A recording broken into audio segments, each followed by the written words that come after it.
Hello, everyone, and welcome back to 35mm. Today, we have a very exciting episode for every single one of you. We have in the studio an amazing visual storyteller based here in Lagos, Nigeria.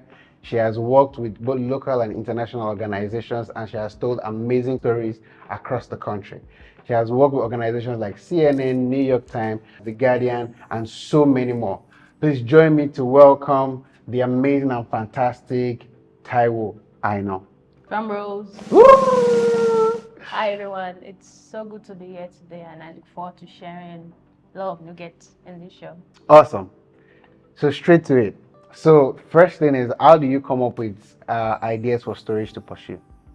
So ideas, like everyone is filled with ideas, every creative, and the more you embrace it and the more you write them down, the more you get to work with the ideas. So I do stories that drives curiosity. My curiosity, stories that I'm interested or curious about. There are stories all around us. We just need to, see them and work with them. You don't really need to travel to Zamfara before you tell A nice a story. great story. So that's just it for me.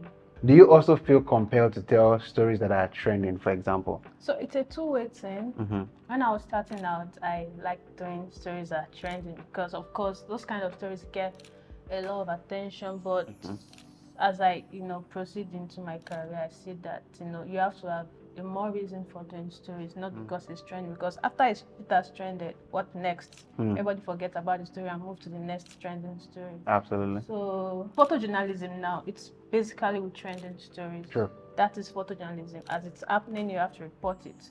But I found out that I'm not a person that, and I don't really like working in a rush.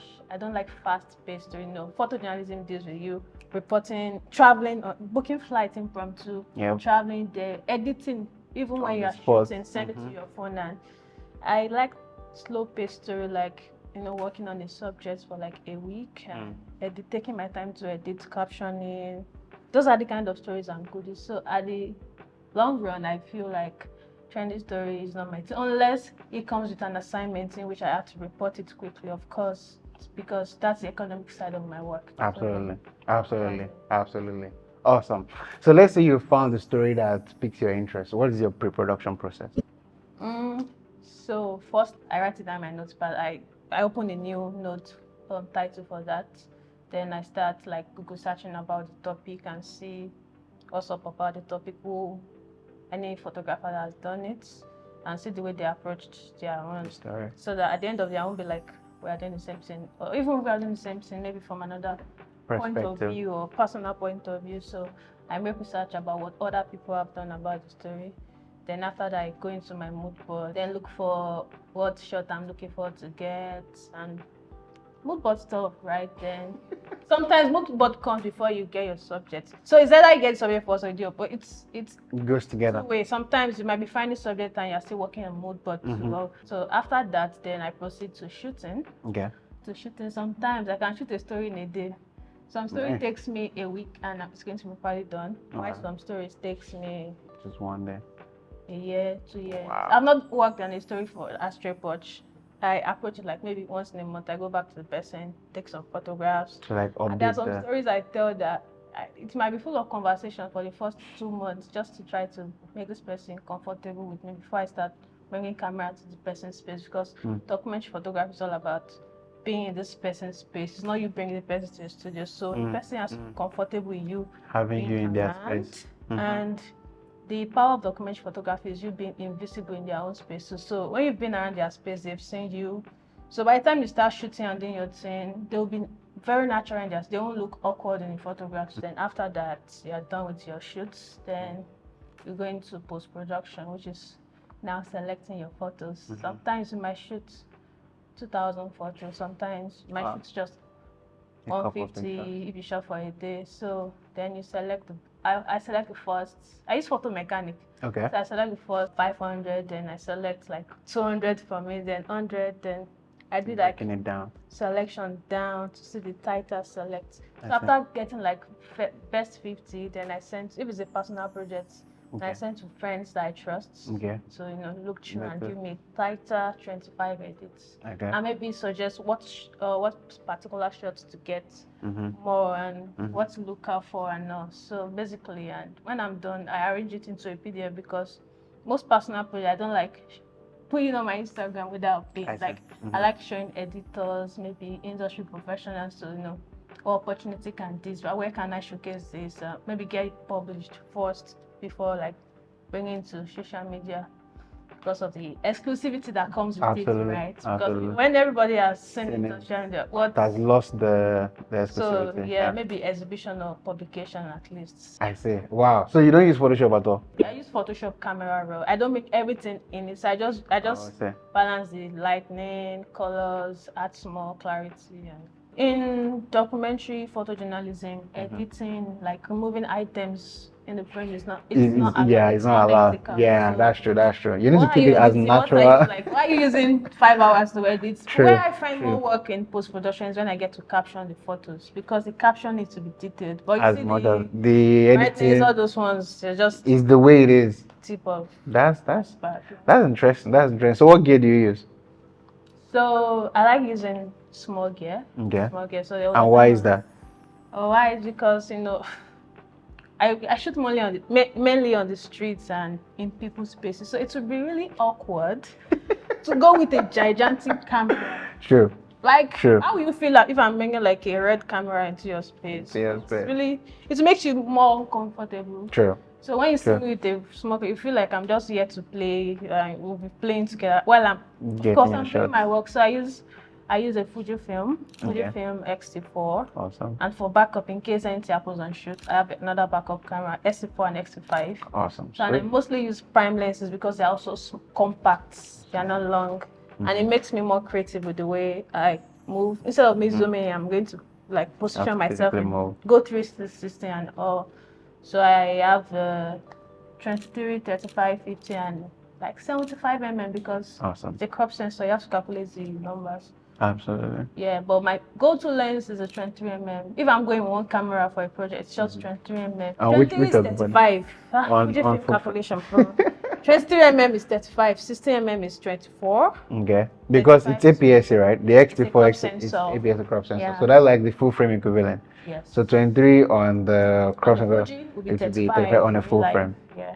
How do you know which projects deserve let's say looking for sponsors or looking for exhibitions and stuff, or which projects are just like, you know what, this is just good enough for Instagram? A project properly done, any project I know, like I'm ready to show at least, it's going to be on my website. Okay. So I might not put it on I may just put one of the photo on Instagram to make people now go to the website to check. I see. So while doing that, maybe an editor or somebody following that is interested in my work might now reach out to me that, Taiwo, there's a show or maybe publication. That happened in my boxing project that I did. I wasn't even prepared for a publication, so it was the exhibition that was on my story that the editor saw and said, like, am I interested in publication? So it's not that I'm always looking for publication per se, but it's always on my website, and I'll put just 1 or 2 photos on my Instagram, so people will go check my. Because to be very honest, in this part of the world, getting publications might be a bit difficult. Okay. So by the time you're just pushing yourself just for publication, you might be discouraged at the end of the day when you don't get published. So just do a good work, put it on your website. The opportunity just come when you might not be expecting it. So. As a creative, as a documentary photographer, and now intending filmmaker in the documentary space, what communities or fellowships are open to budding creatives in that space in Nigeria that you will recommend? In Nigeria, gosh, we have like friendly communities, but I won't say it's like big communities like that. Okay. Like friends of friends, having small events where people meet, talk, share your work. Okay. But for international community, I know of, we have Black women photographers, we have Diversified Photo, we have WordPress, African Photo Database, AFP. We have a lot of database online that these people that commission photographers called editors, they check those databases instead of going to Google. They check those databases to see who is working. Location is always there, so just check through. Oh, and they okay. wire from the database. So it's always advisable To be on those to be on databases. those whether it's not really, just be on those databases and put your name there. I see. Because most of these guys, they don't even use Instagram and also they just, it's a network thing. So True. database makes it easier for them to get trusted photographers. The other day you were speaking at, it was in Madhouse. Yeah. Do you recommend that, or Madhouse too is a growing community for mad creatives. To be very honest. It's like my Oga, Mr. Bayo.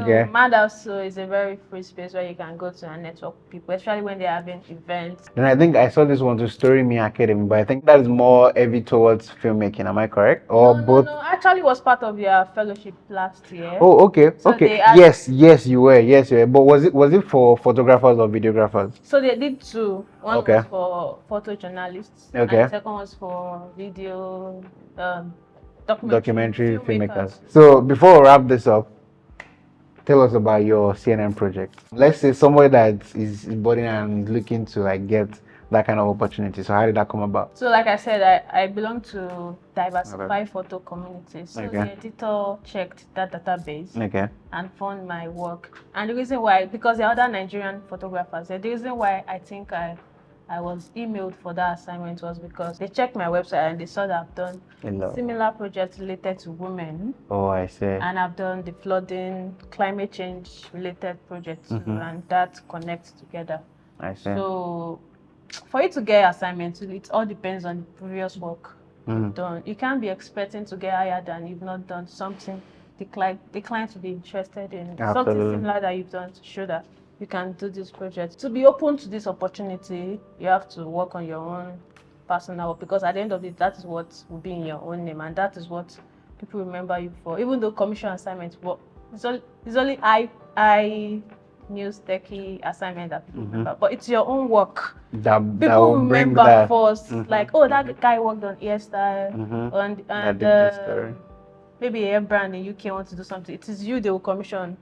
So it depends on your previous work, and shoot what you want to be hired for. So if you want to be hired by fashion, international brands, start shooting fashion projects. If you want to be hired by news agencies, start shooting stories around the community that matters to you. So personal work is very important to documentary to get commission, and pushing this personal work too by having portfolio reviews with editors, because at the end of the day you might have the whole plenty personal work, but you are not showing anybody. Who are you showing your work? Who are the community you are showing it to? So can it help push your work to the next level? Portfolio reviews, getting into like all these fellowships, 1 month, this thing that you just use to gain more knowledge. It's very, very important, and you get to increase your network base, because internet has made connecting with people easy. LinkedIn is there, Twitter. You can literally email an editor and send your work to them, person, and the person get interested and commission. You can take it from there. So that's just it. That's the advice I would give to it. So whether you want to work with the #1 distance, it all starts from the story you can undo and do by yourself. That's really solid. The flooding Lokoja was a personal project. Yeah, it was really like I was traveling. I was doing my NYC then. Oh, so I had to go by road from. You were in Abuja, or where were you at the time? Yes, I'll go back from Ibadan to Abuja, and I saw that place there was so much water everywhere. And I checked online, I did not see anything. And I say budding photojournalist, because I don't remember trending news. Yeah. I was like, even though it is not even trendy at that time. And it was not yet trendy. Yeah. Like, I mean, there were small bits here and there on the internet, but it was not like major news. Yeah. So and that was, and I posted it on my Instagram. Oh, it didn't went my website. Everywhere. And there's something about Instagram that you have to be doing videos too. So I did the video. A short video. Yeah. So the video brought people to my page to see the photos and to my website. And the editor that published my boxing project, so I also published that. So it was an important story. It was. Yeah. That was on my own.